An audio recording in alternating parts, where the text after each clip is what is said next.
August 2022, naglabas ng temporary restraining order ang Korte Suprema sa pagpapatupad ng No Contact Apprehension o NCAP. Sa pamamagitan ng NCAP ay matutukoy sa mga CCTV camera sa mga kalsada ang mga paglabag ng isang motorista at ang ticket o notice of violation ay ipadadala na lamang sa tirahan ng motorista. Kinatigan ng Korte Suprema ang petisyon ng MMDA at nilift o tinanggal nila partially ang TRO sa NCAP. Sabi ng tagapagsalita ng SC, agad na ipatutupad ang desisyong ito pero nilinaw din niyang para lamang sa MMDA ang TRO. Nananatili ang TRO pagdating sa mga LGU. Ipatutupad lamang daw ng MMDA ang NCAP sa major thoroughfares gaya ng C5 at EDSA. Tinanong namin ng mga kapuso online kung pabor sila rito. Sagot ng isa, pabor. Mas maganda din daw na ilagay ito sa isang app kung saan makikita ang detalye ng paglabag at litrato ng mismong violation. Pabor din ng isa pa, katulad daw ito sa ibang bansa pero kailangan pang repasuhin at maintindihan ng mga driver ang implementing rules and regulations. Komento naman ng isa pa, hindi. Kawawa raw ang mga operator na may-ari ng kotse. Hindi raw kasi alam kung driver ba o owner ang may kasalanan. Sabi pa ng isa, tama na ituloy ito dahil madami na ang abusado sa daan. Sagot ng isa pa, bago sana ito ipatupad, ayusin muna ang mga lubak sa kalsada at traffic lights. Sabi naman ng mga motorista na amin nakausap, pabor naman po sa amin yun, sir. At least po makakaiwas sa sir, pag may mga huli po. Yun na, diretso na po talaga yun pag sa CCTV, sir. Kami mga taxi driver o mga PUV driver, hindi pabor. Kasi minsan hindi tama yung huli nila .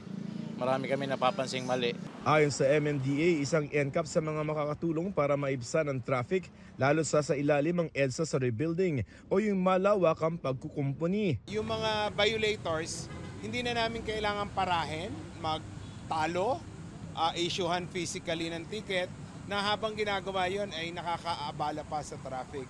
So kung may NCAP, tuloy-tuloy na yung takbo at uhuli na lang namin through CCTV camera. Nasa 2 taon na kukumpunihin ang EDSA at ayon sa Department of Transportation, hindi naman daw kailangan mag-alala ng mga gumagamit ng EDSA busway dahil meron pa rin yan, ilalabas na lamang at dedicated pa rin yan. Ang mawawalan ng lane ay yung mga private na mga motorista.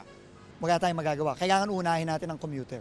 Inaayos na rin daw ang ilang pasilidad sa EDSA Bus Carousel katulad ng pagpapagana ng 18 elevator sa 6 na estasyon nito. Naglagay na rin ang mga wheelchair lift para sa mga person with disability. Pinamamadali na rin ang pagtapos sa common station ng LRT, MRT3 at MRT7 na noong 2021 pa target matapos. Ang target natin by early 2027, tapos na lahat. Tapos na ang common station. Tapos na ang MRT7.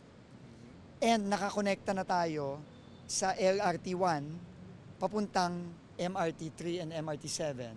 Dagdag pa ng DOTR, bultuhan ang gagawing pagkumpuni sa EDSA. Unang maapektuhan ang bahagi ng EDSA mula sa Roas Boulevard sa Maynila hanggang sa Guadalupe sa Makati.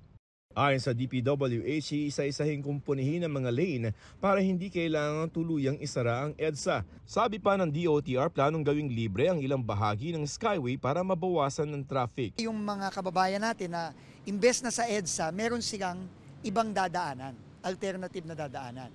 At ang pinakamadaling alternative na dadaanan ay ang Skyway. Para sa GMA Integrated News, ako si Joseph Morong, ang inyong saksi. Mga kapuso, maging una sa saksi. Mag-subscribe sa GMA Integrated News sa YouTube para sa iba't ibang balita.